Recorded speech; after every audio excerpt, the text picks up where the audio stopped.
Exercise 5.3 question 2 का second part.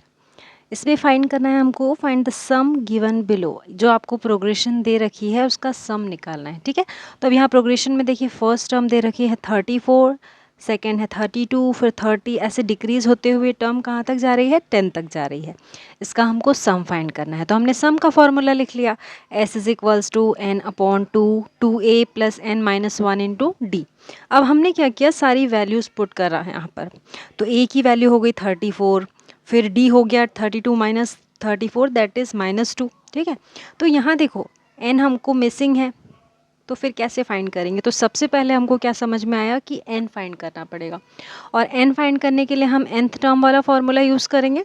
तो ये हो गया an is equals to a plus n minus one into d.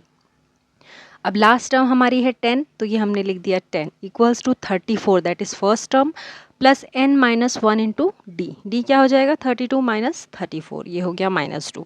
अब ये 34 लेफ्ट हैंड साइड आ जाएगा तो माइनस में हो जाएगा, 10 माइनस 34 हो गया -24। ये -2 एज इट इज़ अभी लिख दिया हमने।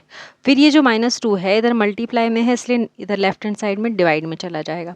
तो ये क्या हो गया, -24 upon -22, sorry -2 equals to n minus one.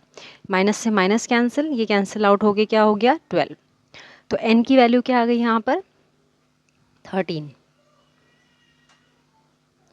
यहाँ से n की वैल्यू हमारे पास आ गई 13। अब देखिए a है 34, d है -2 और n भी अब हमको पता चल गया दैट इज़ 13।